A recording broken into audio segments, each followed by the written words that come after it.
Boa tarde a todos, eu cumprimento a todos com a paz do Senhor. Eis-me aqui mais um dia para trazer uma palavra de Deus direto ao seu coração. Mas antes disso, vamos orar. Pai, em nome de Jesus, Senhor, eu consagro este vídeo a Ti, Senhor.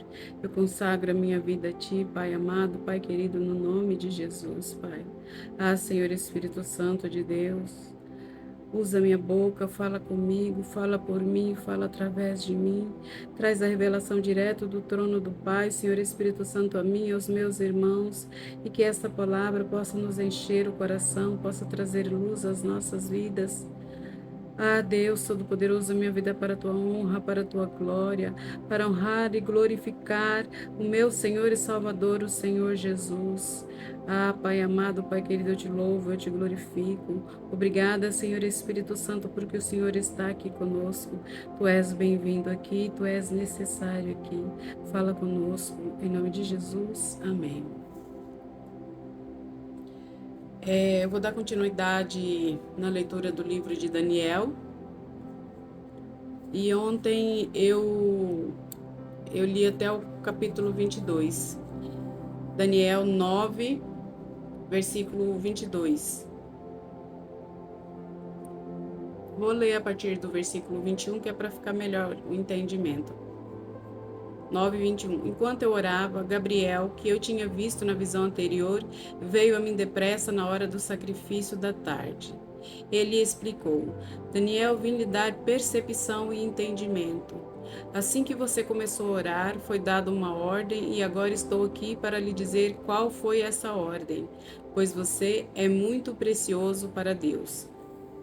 Então, Gabriel vem falando aqui para Daniel que a partir do momento que Daniel, ali ao ler as escrituras, ele percebeu que já se aproximava o período de 70 anos, ao qual o Senhor tinha decretado para que o povo de Israel ficasse ali no exílio. Ele pôs-se a orar com jejum, com oração, em panos de saco e com a cabeça coberta de cinzas, para que Deus ouvisse as orações dele, que para que o povo dele fosse liberto ali da opressão ali na Babilônia.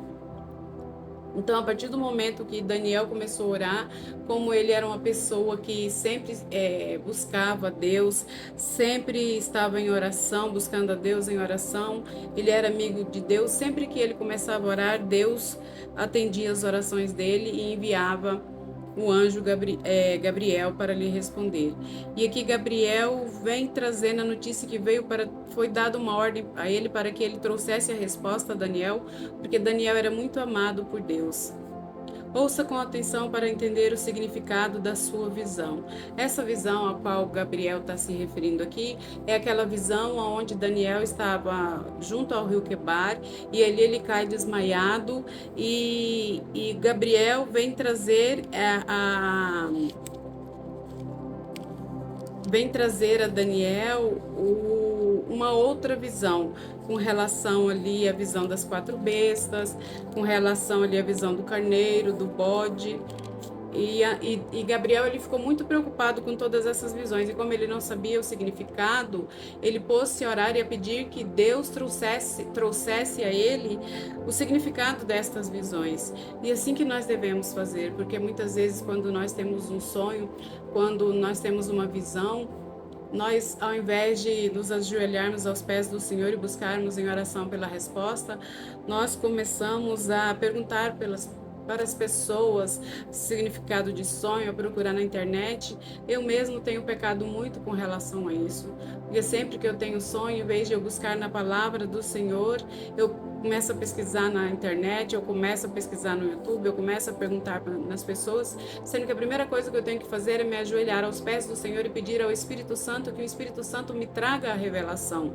É assim que nós devemos fazer. Ouça-me com atenção para entender o significado de sua visão. Isso aqui é Gabriel falando com Daniel. Um período de 70 semanas de sede foi decretado ao seu povo e à sua cidade santa para dar fim à rebelião, acabar com o pecado, fazer expiação por sua culpa, trazer justiça eterna, confirmar a visão profética e ungir o lugar santíssimo. Então aqui Gabriel vem falando para ele de um período de 70 semanas de 7. O que seria isso? Seriam 70 semanas, onde essas semanas de 7 representa 7 anos. Então seriam 70 semanas de 7 anos, dando um total de 490 anos. Então, esse período foi decretado para dar fim à rebelião, à reconstrução de Israel e todos aqueles acontecimentos ali. Agora ouça e entenda. Passarão 7 semanas mais 62 semanas, desde que for dada a ordem para reconstruir Jerusalém até a chegada do governante ungido. Então, assim, passarão 62 semanas, desde que for dada a ordem para a reconstrução da reconstrução de Jerusalém até a chegada do ungido. Ungido seria Jesus Cristo. E a ordem para a reconstrução de Jerusalém está no livro de 2 Crônicas 36. Aqui, ó. 2 Crônicas 36, 22 e 23. No primeiro ano do reinado de Ciro, rei da Pérsia, o Senhor cumpriu a profecia que havia anunciado por meio de Jeremias. O Senhor despertou o coração de Ciro para registrar por escrito a seguinte proclamação e enviá-la a todo o seu reino. Assim diz Ciro, rei da Pérsia: o Senhor, o Deus dos céus, me deu todos os reinos da terra. Ele me encarregou de construir para ele um templo em Jerusalém, na terra de Judá. Quem pertence ao povo dele, volte para realizar essa tarefa, e que o Senhor, seu Deus, esteja com vocês. Então aqui Ciro, ele decreta que o povo de Israel saia da Babilônia, libera eles do exílio para que eles voltem para Jerusalém, para que eles hajam na reconstrução do templo de Jerusalém. E no livro de Esdras, no capítulo 1, do versículo 1 ao 4, vem nos dizer o seguinte: no primeiro ano do reinado de Ciro, rei da Pérsia, o Senhor cumpriu a profecia que havia anunciado por meio de Jeremias. Despertou o coração de Ciro para registrar por escrito a seguinte proclamação e enviá-la a todo o seu reino. Assim diz Ciro, rei da Pérsia: o Senhor, o Deus dos céus, me deu todos os reinos da terra. Ele me encarregou de lhe construir um templo em Jerusalém, em Judá. Quem pertence ao povo de Israel, volte a Jerusalém e Judá para reconstruir o templo do Senhor, o Deus de Israel, que habita em Jerusalém, e que seu Deus esteja com vocês. Onde quer que se encontre esse remanescente judeu, que seus vizinhos ajudem com as despesas, dando-lhes prata e ouro, suprimentos e animais, além de ofertas voluntárias para o templo de Deus em Jerusalém. Então, aqui, Ciro, além esse decreto foi feito em 538 a.C. Então, de 538 a.C. até a vinda do Senhor Jesus, passam-se 70 anos. E esse período de 70 semanas começou a ser contado a partir de quando Ciro... do primeiro decreto de Ciro, que foi em 538 a.C., que começou a contar essa semana de 70 anos, dando um total de 490 anos. Passarão 7 semanas, mais 62 semanas, desde que for dado, aqui eu estou no livro de Daniel novamente, desde que for dada a ordem para reconstruir Jerusalém até a chegada do governante ungido. Apesar dos tempos difíceis, Jerusalém será reconstruída com ruas e fortes defesas. Depois desse período de 62 semanas de 7, o ungido será morto e nada dele restará. Depois desse período, Jesus Cristo foi morto e não restou dele, porque Jesus Cristo, quando ele foi crucificado, que ele desceu à mansão dos mortos, que ele ressuscitou com seu corpo humano. O corpo de Jesus Cristo não ficou na terra, então ele ressuscitou por completo, então não restou dele nada na terra. Ele foi assunto aos céus com seu corpo humano, com seu corpo de Deus, com seu corpo glorificado. Surgirá um governante cujos exércitos destruirão a cidade e o templo. O fim chegará com uma inundação, e a guerra e seus sofrimentos estão decretados desde esse tempo até o fim. Então, a cidade de Jerusalém, depois que Jesus Cristo foi morto e crucificado, no ano 70 depois de Cristo, Jerusalém foi destruída novamente e o templo de Deus foi destruído novamente. Então, tem o primeiro decreto da reconstrução do Templo de Jerusalém e tem o segundo decreto da reconstrução do Templo de Jerusalém. E se não me engano, salvo engano, Jerusalém está passando por um novo período agora, onde está sendo pela terceira vez reconstruído o Templo de Jerusalém. O fim chegará com uma inundação e a guerra e os seus sofrimentos estão decretados desde esse tempo até o fim. O governante fará um tratado com muitos por um período de uma semana. Esse governante aqui é o anticristo. Esse período de uma semana ao qual se refere o texto é um período de 7 anos. Então, assim, o anticristo, ele fará um tratado com muitos, será um governo único, ele fará uma aliança com todos os governantes da terra, mas quando chegar em 3 anos e meio, ele vai quebrar essa aliança, ele vai entrar em atrito, vai quebrar, vai romper essa aliança. Mas depois de metade deste tempo, ele acabará com os sacrifícios e com as ofertas, e numa parte do templo, ele colocará uma terrível profanação, até que o destino declarado para esse profanador seja finalmente derramado sobre ele. Então, assim, além dele fazer isso, do anticristo descumprir essa aliança que ele fez, onde pode ser comparado, que eu já falei com vocês, Antíoco Epifânio, né, que ele matou uma porca ali no templo do Senhor, e também o governo do anticristo, onde em Apocalipse está nos descrevendo que ele fará uma aliança durante 7 semanas, que representam 7 anos, e na metade da aliança, 3 anos e meio, ele quebrará essa aliança, entrará com atrito com todos e ele vai querer governar o mundo todo sozinho. Então, aqui, ó, mas depois da metade desse tempo ele acabará com os sacrifícios, com as ofertas, e numa parte do templo ele colocará uma terrível profanação, até que o destino declarado para esse profanador seja finalmente derramado sobre ele. Quanto as profecias de Jeremias, lá no livro de Jeremias 25, vem nos descrever a respeito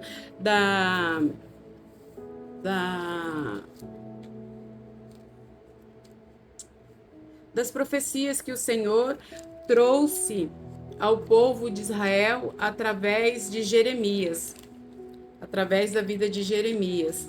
Em Jeremias 25, 11.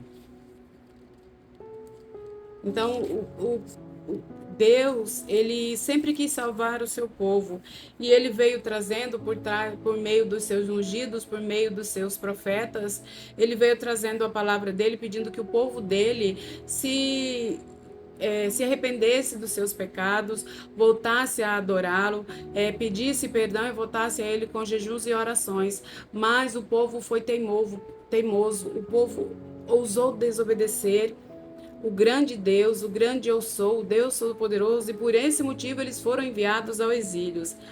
Aqui em Jeremias 25 fala das 70 semanas de cativeiro, mas eu vou ler alguns trechos aqui para o vídeo não ficar muito longo.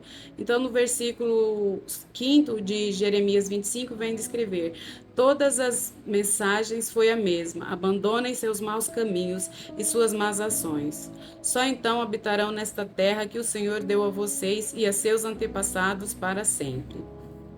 No versículo 11, a palavra de Deus veio a Jeremias e ao seu povo da seguinte forma: esta terra inteira será transformada em desolação e ruína.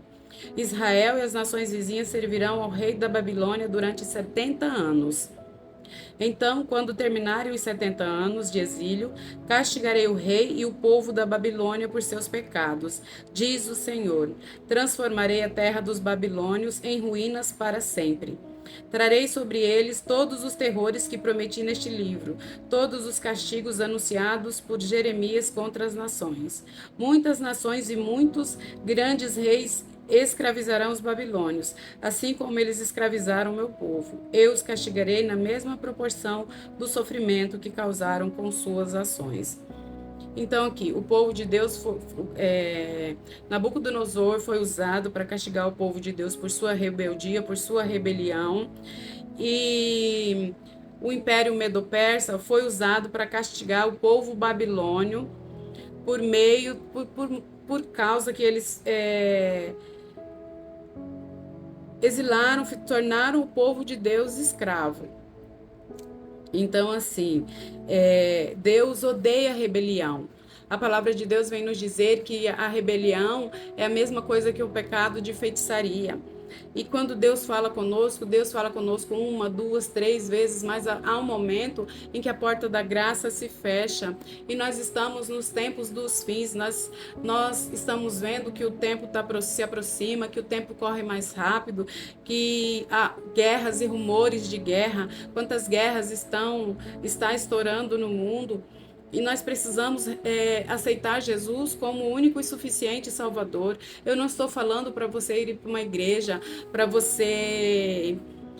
Eu sei que tem muitas pessoas que têm o coração ferido por muitas atitudes de algumas pessoas que são religiosos, que não têm amor no coração, o amor de Jesus, e muitas vezes nos ferem. Eu já passei muitas vezes por isso, mas o que nós devemos reconhecer é Jesus Cristo como nosso Senhor e Salvador.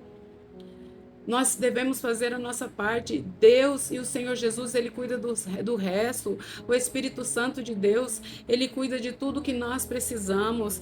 Ele nos traz sabedoria, Ele nos dá amor para que nós possamos abandonar os nossos pecados. Sozinho nós não conseguimos.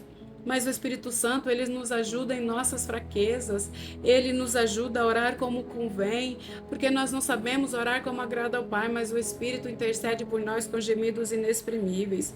Você não tem que se ater ao homem, o homem falho, pecador, ele vai te magoar. Você tem que se ater à santidade de Deus, à santidade do Senhor Jesus. Reconheça o Senhor Jesus como seu Salvador, abandone os seus pecados, volte para Deus com jejum, com oração e com grande clamor, porque já os fins dos tempos estão à porta, meus irmãos. Deus está falando e a porta da graça, ela se fechará. E ai de você que não fez a opção por estar aos pés do Senhor Jesus. Eu espero que tenha ficado claro para vocês a minha explicação. Mas caso não fique, vocês podem fazer pergunta abaixo do vídeo que eu vou tentar responder. E amanhã eu volto aqui com o capítulo 10 de Daniel. Tenham todos uma boa tarde. Fiquem todos com a paz do Senhor, em nome de Jesus. Amém.